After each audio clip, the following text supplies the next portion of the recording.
Mob life has its ups and downs, constantly looking over your shoulder, making risky deals, and trying to work your way to the top.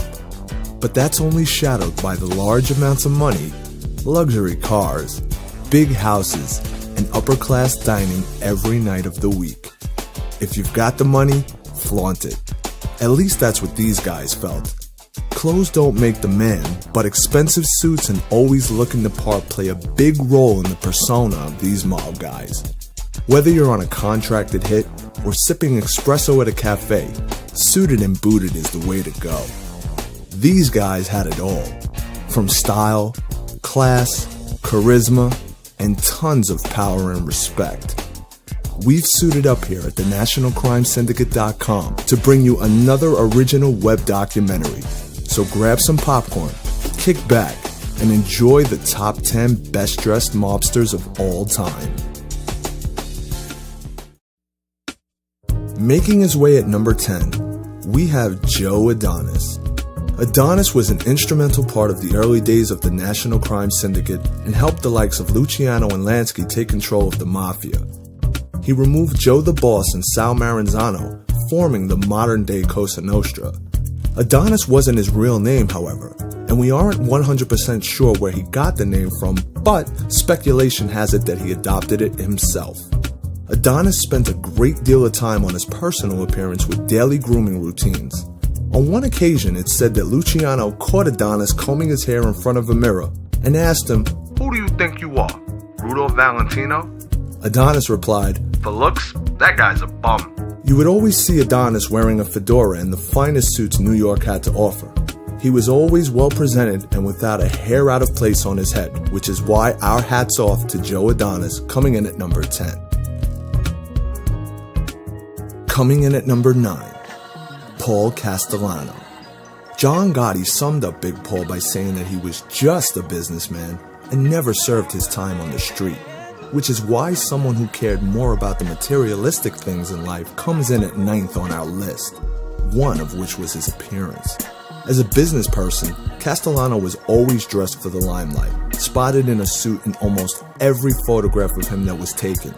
Some might even speculate that he slept in his suits.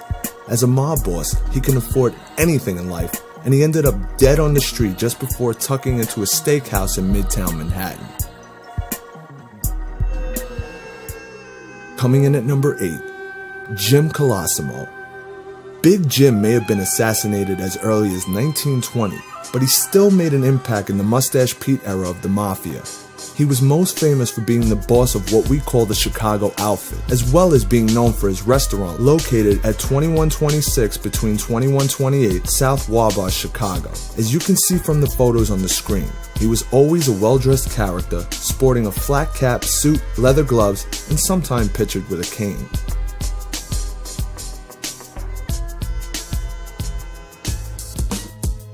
Number 7. Lepke Buchalter, the Murder Inc. crime boss who ended up on the Sing Sing electric chair in 1944 due to a mobster-turned-informant, Abe Relis.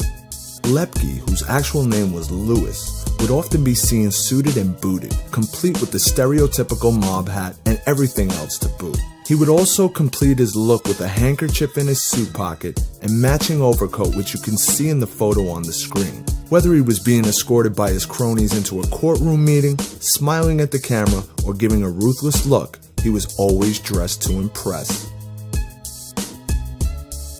Number 6. Al Capone. One of the most notorious mobsters of the early 20th century, made famous for his violent temper and scar down his face, giving him the nickname Scarface. Most photos show Capone with a cigar in his mouth and a felt Panama hat. Capone also wore a gold pocket watch, complete with chain, which was clear to see against the tone of his charcoal suits. Despite having scars down his face, personal appearance meant a lot to Capone, and he would ask the cameraman to always take photos of the right side of his face rather than the scarred left, as you can see here in one of the photo portraits. Coming in at the half point of our list, Bugsy Siegel. If Bugsy wasn't a mobster, he would have fitted right into the 1940s Hollywood actors scene. He was a charismatic character who charmed the ladies and had film star good looks. Underneath, however, was a darker side, as he was one of the mob's more violent members. Wherever Bugsy was, he was always dressed to wow the crowds, whether he was wearing his famous polka dot suit, completed with handkerchief and pinky ring, or to sporting a pinstripe suit and donning Panama hat. He always looked like he meant business. Heck, he even died looking dapper. Number 4. Meyer Lansky. The mob's accountant, Meyer Lansky, who was the brains behind the Mafia in its most important era, wasn't just Lucky Luciano's sidekick. He was the mastermind behind the casinos both in the US and Cuba. Being such a prominent character, it goes without saying that Lansky was always well dressed. He had the mob's best interests at heart, and he knew how to evolve the Mafia. Without him, it would have been a totally different story. Preferring the cigarette to cigar, Lansky would have been seen in charcoal suits, sometimes with his Panama hat. In one photo, you can see that he swaps the ever-present tie with a bow tie. Number 3. Frank Costello. The Prime Minister of the Underworld, aka Frank Costello, had politicians, judges, policemen, and mayors in his hand. He was influential in many decisions that changed history and changed the way the Mafia evolved in the US. From a major gambling empire through to elections, he was one of the most powerful mob bosses to have lived. Costello craved the respectability of high society, so he agreed to testify at the Kefauver hearings and not to take the Fifth Amendment. Dressed in a gray suit with a handkerchief in his left suit pocket, Costello looked a noble figure. His hat was also made famous, as it was worn at the time Vincent Gigante took a shot at him, which ripped through his hat but only grazed his head.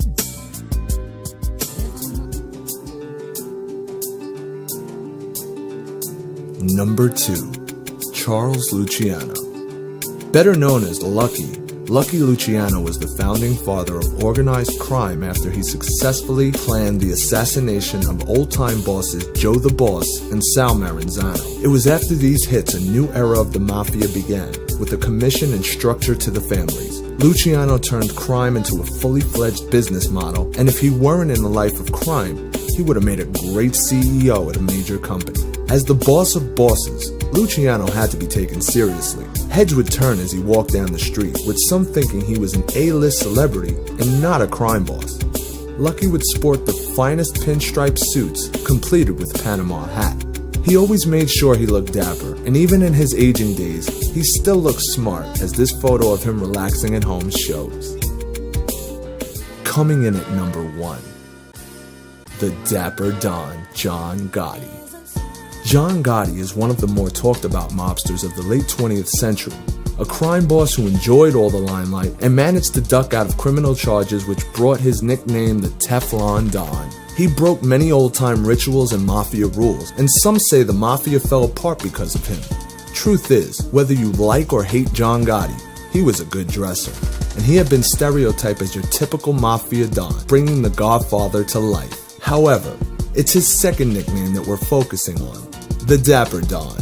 Gotti wore suits that cost thousands of dollars, and as the pictures show, he's in several different suits. He would finish off any look with his clean-pressed suits, handkerchief in pocket, pinky ring, hair neatly swept back, and sometimes an expensive cashmere scarf, which easily classifies him as the best-dressed mobster on our top 10 list.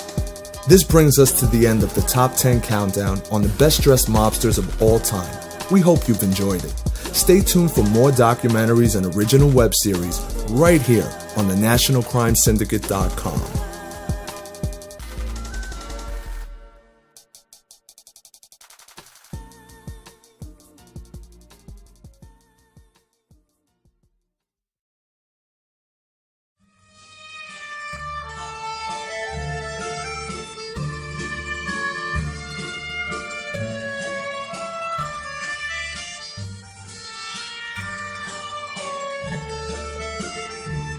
You're now rocking with the best, NCS Costa Nostra. Welcome to the Sting of Oz. The search is over, Every series helps bring you a step closer to the life of the mob without dangerous exposure of what went down, plus Mobster of the Month. Original content if you're searching on a hunt for the who's who or the best dressed guys, the type of guns they use, the feuds and mob wives. We supply everything as soon as you log on to the nationalcrimesyndicate.com. From John Gotti to Don, back to Mustache P, Big Joe, Al Capone, and Maya Lansky. So sit back, relax, and enjoy the ride, cause the code of silence here no longer applies. So make sure you subscribe and stay tuned in, cause over here we like to keep this thing moving.